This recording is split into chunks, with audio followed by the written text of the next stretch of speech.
7 तारखेला होणाऱ्या जिल्हा परिषद पंचायत समितीच्या निवडणुकीला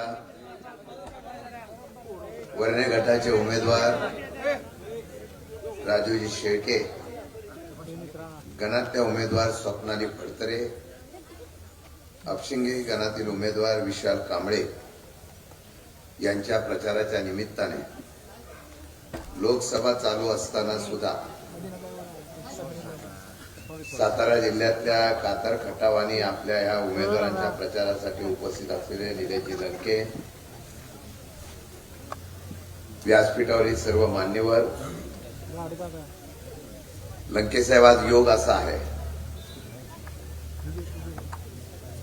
की सगळे व्यासपीठावरील मंडळी जी आहेत वेगवेगळ्या पक्षाचे आहेत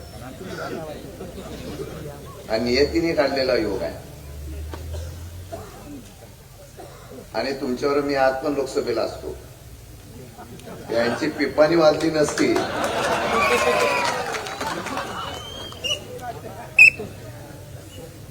तर तुमचा माणूस लंकेंच्या बरोबर तिथं पण शेतकऱ्यांचा आवाज उठवता. पण काही का होईना, संजय गाडेला कळलं आता पिपाणीपेक्षा आता घड्याळाने बरोबर गेलं पाहिजे, म्हणून ते विशाल कांबळेसारखा उमेदवार घेऊन माझ्याकडे आले. खरं म्हणलं तर आज राष्ट्रवादी शरद पवार पक्षाचा अध्यक्ष आपल्या सर्वांच्या आणि पवार साहेबांच्या आशीर्वादाने झालो आणि पहिली सभा माझी वर्ण्यात होती. खरं आम्ही दोघेही तुतारीवाले. आता प्रचार करतोय घड्याळाला. अनेकांना प्रश्न पडला असेल, पण त्या नेत्याचं आज आठवण आम्ही काढतोय.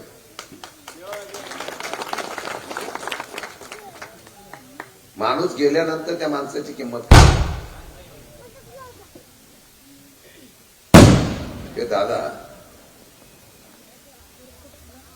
मी त्या दिवशी पण बोललो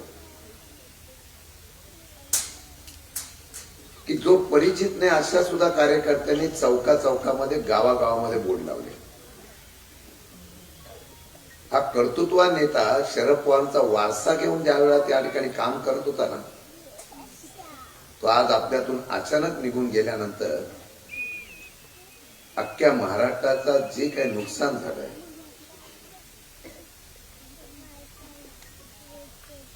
महाराष्ट्राचा पूर्णपणाने जो काही या ठिकाणी दुःखामध्ये गेल्यानंतर जो तो तोटा झाला, त्याच नेत्याचं स्वप्न साकार करण्यासाठी शशिकांत शिंदे आणि लंकेंनी या घड्याळाच्या बाबतीमधली भूमिका आम्ही घेतलेली आहे.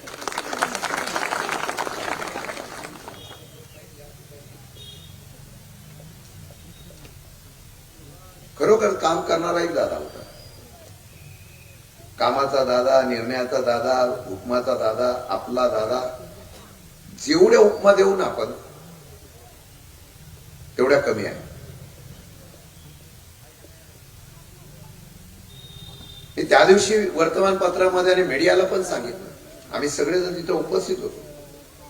अख्खा महाराष्ट्र आला होता, कोणाला अपेक्षित नव्हता. 9 वाजता अचानक कळलं की दादा गेले. नियतीने घात घातला. आम्ही सगळेजण बारामतीला पळत गेलो. आपल्याला दुःख झालं, त्या शरद पवारांना काय दुःख झालं असेल. 86 वर्षाचा योद्धा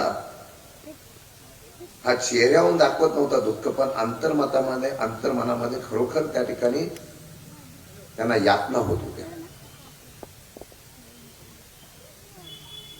आणि आज या व्यासपीठावर मी एवढ्यासाठी सांगतो, हे जनतेला कळावं, आम्ही एकत्र काय राजकारणासाठी येत नव्हतो. आम्ही एकत्र स्वार्थासाठी येत नव्हतो. अजितदादांना जेवढे आम्ही दोघं तिघं ओळखत होतो, त्यांच्या डोळ्यामध्ये अश्रू आले, सगळ्यांच्या डोळ्यामध्ये अश्रू आले. एक भावनिक नातं होतं. आणि अजितदादा जेवढे भावनिक होते, की पवार साहेबांकडे गेल्यानंतर अजितदादांचं मन हेलवालत होतं. आणि त्यावेळेला अजितदादा म्हणायचे की ज्यांच्यामुळे आम्ही नावारूपाला आलो, आज त्यांच्या उपस्थितीमध्येच मला पक्ष विलीनीकरण करायचं आहे. हे सत्य आहे. बाकीच्या राजकारणावर बोलणार नाही, पण मनामध्ये एक अशा प्रकारची ज्या वेळेला भावना उत्पन्न होते त्यालाच कुटुंब म्हणतात. आणि ज्या वेळेला ह्या अशा प्रकारचा निर्णय झाला त्याला राज्याचा अध्यक्ष म्हणून माझ्यासारख्या कार्यकर्त्यावर त्यांनी जबाबदारी दिली की महाराष्ट्रामध्ये आपण सर्वजण एकत्र येऊन जिथे शक्य होईल तिथे फक्त राष्ट्रवादीचं घड्याळ चालवायचं, जिथे शक्य होणार नाही तिथे तुतारी चालवायची, हा निर्णय घेतला. म्हणून आज या व्यासपीठावर पंचायत समितीचे दोन्ही उमेदवार आम्ही घड्याळ उभं केलं. ही खरी अजितदादांना श्रद्धांजली आहे. सातारा जिल्ह्यामध्ये सुद्धा सगळीकडे आम्ही घड्याळ चालवलेला आहे.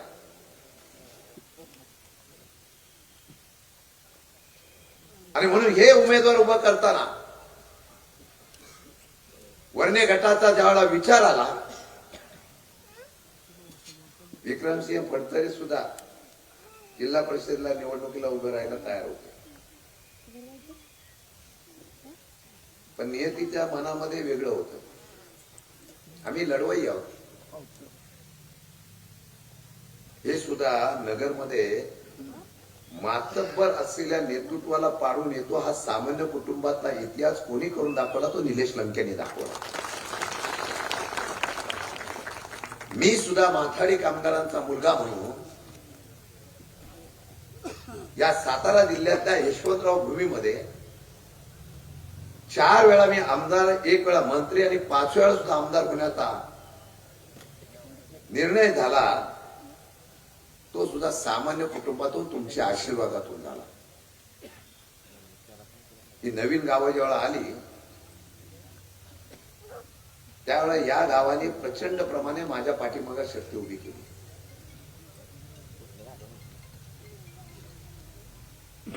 हा विशाल कांबळे हा आंबेडकर चळवळीतला कार्यकर्ता. काय त्याच्याकडे ही मंडळी आली, बोलले की आम्हाला गवई साहेबांनी सांगितलं की आजपर्यंत आपण वेगळ्या प्रवाहात होतो, पण आता परत एकदा पुरोगामी विचाराच्या पाठीमागे राहून महाराष्ट्र वाचवायचा असेल तर आपण एकत्र येऊया. आणि त्या पद्धतीने त्यांनी मागणी केली.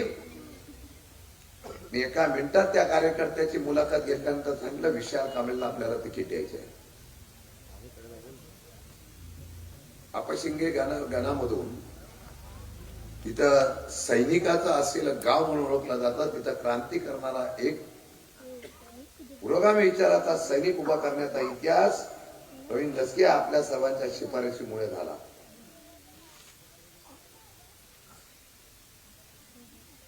आमच्या या ठिकाणी दुसऱ्या उमेदवार आहेत स्वप्नाली विक्रमसिंह फडतरे, जेगावच्या. जेगाव तसं राजकीय दृष्टिकोनातून जागृत गाव, पण एक सुशिक्षित आणि शिकलेली तरुणी आम्ही उभी केली. पंचायत समितीला बीटेक झालेली आणि आयटी झालेली उमेदवार फक्त सातारा जिल्ह्यामध्ये, महाराष्ट्रामध्ये मला वाटतं फक्त या वर्णे गणातून अशी उमेदवारी दिली नाही. विक्रमसिंह फडतरेने विधानसभेच्या निवडणुकीला मला मदत केली. त्यावेळी मी त्यांना शब्द दिला होता. त्याची इच्छा होती की मला निवडणूक लढवायची. त्यांना शब्द दिला. आमचे बरेच मच्छिंद्र वगैरे सगळे बरेच लोक इच्छुक होते, पण आम्ही सांगितलं तिला पंचायत समितीला उभं करूया. महिलांसाठी सामाजिक चळवळीमध्ये काम करणारी मुलगी आहे. फक्त जिल्हा परिषद पंचायत समितीला निवडून यायचं आणि निवडून आलं की पुढे जनतेला काय प्रश्न सोडवायचे याचा अभ्यास करण्यामध्ये 3 वर्ष जातात. मी खात्री देतो हे दोघंही आहे ना पंचायत समितीमध्ये तुमचं नावलौकिक वाढवल इतक्या प्रकारचं चांगलं काम करून दाखवते. हा विश्वास या व्यासपीठावर मी तुम्हाला देतो. शिट्टीवर बोलतोय मी.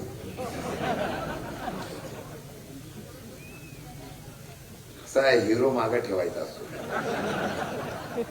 विलनला मारायला हिरोच लागतो. राजू शेळके.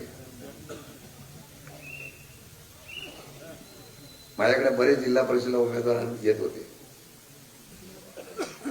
मला बोलले की आम्हाला पाठिंबा द्या, आम्हाला उमेदवारी द्या. मी सांगितलं जरा थांबा, वाट बघूया.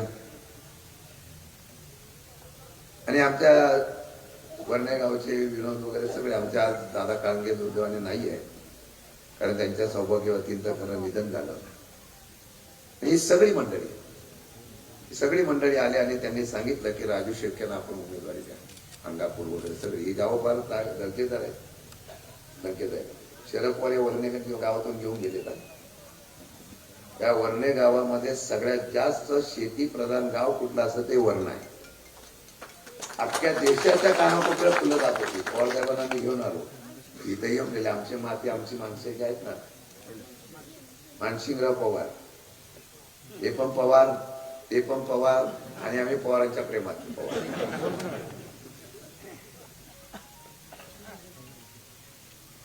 इथे काळंगे आहेत, पवार आहेत, गायकवाड आहेत, अनेक जाती धर्माची लोक आहेत. पण राजू शेळकेला उमेदवारी देण्याच्या संदर्भात मागणी केली. मी खरंच सांगतो, आणि ते सांगितलेली खरी गोष्ट आहे. हल्ली उमेदवार म्हटल्यानंतर पहिला एक माणूस विचारतो, खर्च किती करणार तू, पहिला सांग. तू 1 कोटी करणार असेल तर तुला तिकीट.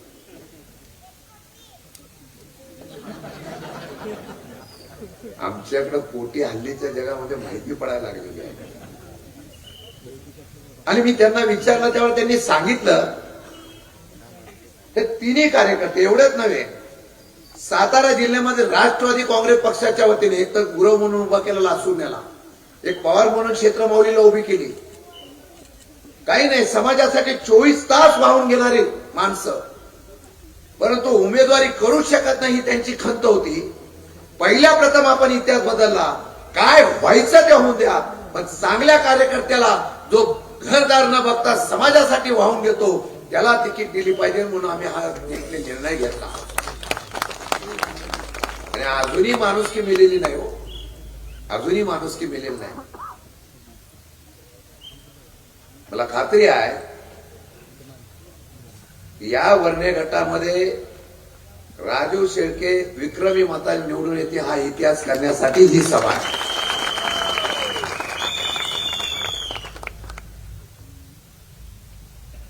कारण बलाढ्य समोर असलेल्या सत्तेच्या बरोबर अलीकडच्या निवडणुका तर फार अवघड झालेल्या आहेत. एवढ्या अवघड झालेल्या आहेत निवडणुका,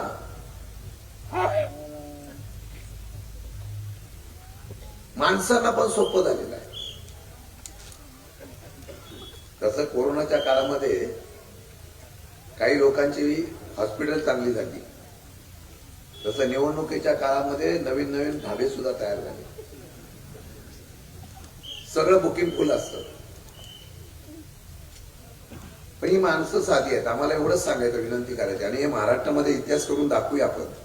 वर्णे गटामध्ये सातारा जिल्ह्यामध्ये दाखवूया आपण. सांगतो, यशवंतराव चव्हाणांचा हा जिल्हा, पुरोगामी विचाराचा जिल्हा, छत्रपती शिवाजी महाराजांच्या पदस्पर्शाने पवित्र झालेला हा जिल्हा आहे. आम्ही इतिहास घडवतो, तो दाखवायची जर संधी असेल ना, तर एक काम करा, रात्री अपरात्री कोणी येऊन या ठिकाणी पैसे वाटण्याचा प्रयत्न करत असतील तर त्यांना सांगा की पैसे आम्ही घेतले तरी निवडणुकीला निकाल आम्ही या शिट्टीला आणि घड्याळालाच देणार, अशा प्रकारचा निर्णय घ्या. आणि आमच्यावर पाटील दुसरे आहेत, आमचे बाळासाहेब पाटील, ते अध्यक्ष आहे जिल्ह्याचे. त्यांच्याकडे अर्ध मतदारसंघ तुमचा आहे, आणि माणूस पण सह्याद्री कारखाना चांगला दर देतोच आहे. या माणसाचे मागण्या केवढ्या मोठे आहेत. 2500 मिळाले, 2700 मिळाले, 33, आणि यांच्यामुळे मिळाले हे अभिमानाने सांगेल. तुमचे ट्रक अडवले नसते, ट्रॅक्टर अडवले नसते तर तुम्हाला दरवाढ मिळाली असती का? आणि आता काही नाही, फक्त बैठकीला बोलवतात, हमीभाव देऊन टाकतात. त्यांनी तर जाहीर करून टाकलं, काय काळजी करू नका, मला फक्त निवडून द्या, 5000 मिळून देतो. मी आमच्या 1,500 भगिनीला मिळतात त्यांना विनंती करेन, 5,000 मिळाले तर त्याचं कॅल्क्युलेशन करा आणि लोकांना सांगेल, माझ्या तरुणांना सांगेल, 50 केसेस हात नांदगाव हा चळवळीतला, त्या सामाजिक चळवळीतल्या समोरचे उमेदवार मी काय बोलणार नाही, पण लढतायत ना तुमच्या विश्वासावर, तुमच्या असलेल्या भूमिकेतून लढतायत म्हणून पाठिंबा द्या. अनेक प्रश्न आहेत, इतके प्रश्न आहेत की ते प्रश्न संपत नाही. वर्णे गावाला 100% मी आमदार असताना जेवढं काम केलं तर आजपर्यंत कोणी केलेलं नाही. अंगापूरला जेवढं काम केलं ते आजपर्यंत कोणी केलेलं नाही.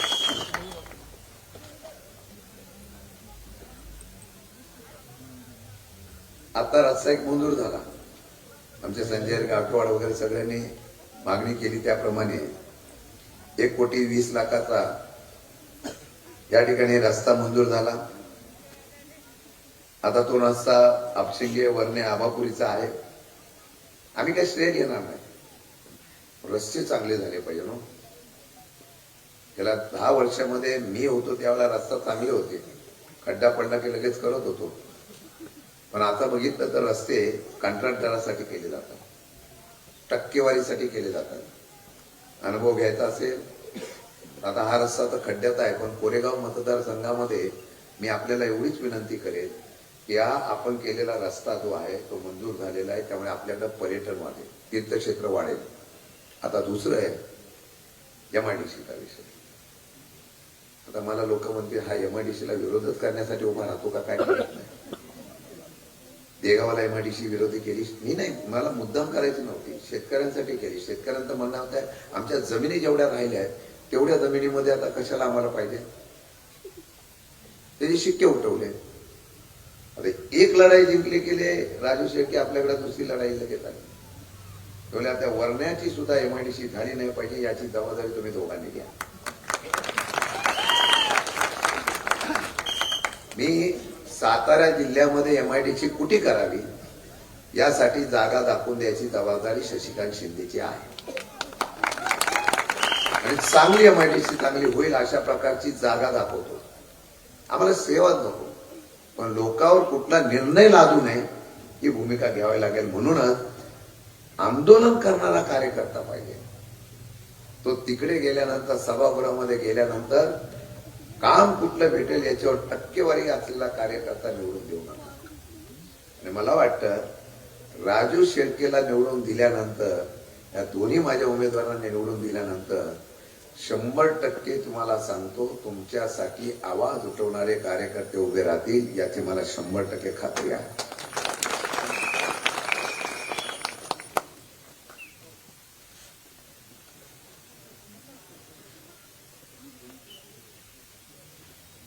राजकारणातल्या दृष्टिकोनातून तुम्हाला एवढीच विनंती करेन, अनेक नेते दिवंगत झाले. महाराष्ट्राच्या असलेल्या लढाईमध्ये आणि वेगवेगळे प्रकारचे विषय यायला लागले. शेतकऱ्यांसाठी कोण काय करतोय, विजेच्या बाबतीमध्ये कोण काय करतोय. काल पण अर्थसंकल्प केंद्रातला जाहीर झाला, माझ्यापेक्षा आता निलेश लंके सांगतील.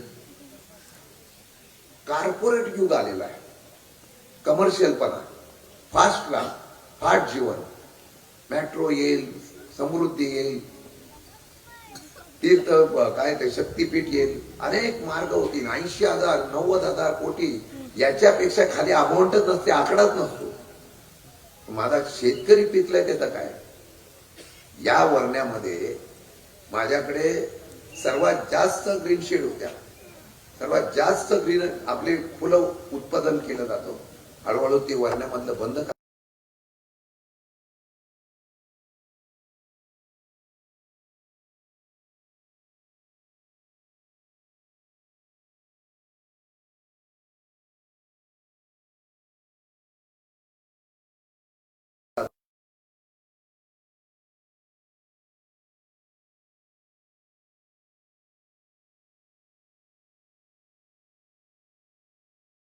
राजकारणाचा प्रकार पाहिल्यानंतर कधीतरी लोकशाही उभी राहायची असेल तर सामान्य कार्यकर्त्याला निवडून देण्याचा इतिहास करण्याचा निश्चितपणाने प्रयत्न करा. तो करायचा असेल तर या चांगल्या कार्यकर्त्यांना निवडून द्यावा एवढीच विनंती करायला आलेलो आहे. आणि मला वर्णेकरांच्या अंगापूरच्या माझ्या या अपशिंगेच्या असलेल्या पंतकृषीला माझी विनंती आहे. मनात तुमच्या आहे पण आम्हाला विकत घेतलं जातं ना, हा आत्मविश्वास काही लोकांच्या मनामध्ये वाढलेला आहे. तो बदलायचा असेल ना तर स्वाभिमान जागा करा आणि स्वाभिमान जागा करण्यासाठी स्वाभिमान असलेल्या संघटनेला आम्ही बरोबर घेतलेला आहे. म्हणून या स्वाभिमान संघटनेच्या असलेल्या लढवय्या कार्यकर्त्याला आपण उभं करत असताना त्याच्या बरोबर आमचे लढवय्ये 2 शिलेदार पंचायत समितीला आणि दाखवून देऊ सातारा पंचायत समितीमध्ये जे काही आमची लोक जातात ते आमचा मुद्दा अभिमानाने मांडतात. अशा लोकांना आम्ही निवडून दिला. हा इतिहास करण्याच्या संदर्भातली भूमिका आपण करावी एवढीच विनंती करायला आलेलो आहे. आणि तुमच्या सर्व मताची आणि तुमच्या सगळ्या अधिकाऱ्याची जबाबदारी या तिन्ही उमेदवारांच्या वतीने मी घेतो. ते तुमच्याकडे येतील, संवाद साधतील, तुमच्या प्रश्नाला धावून येतील आणि ते करण्याच्या संदर्भातला निर्णय घ्यावा एवढीच हात जोडून विनंती करतो आणि आत्मविश्वासाने जातो. 7 तारखेला ज्यावेळेला मतदान होईल ना, 7 तारखेला, तेव्हा काही लोकांना भाजप आणि ह्या लोकांना वाटतं की सत्ता आमच्या हातामध्ये, आम्ही काही करू शकतो. पण यावेळेला मशीन जुरा बदलायची प्रयत्न जरी झाला तर बटन असं दाबा की तिथून घड्याळ आणि शिट्टीच वाजली पाहिजे. अशा प्रकारचा निर्णय करण्याचा प्रयत्न करा एवढीच विनंती करतो. रजा घेतो. जय हिंद, जय महाराष्ट्र.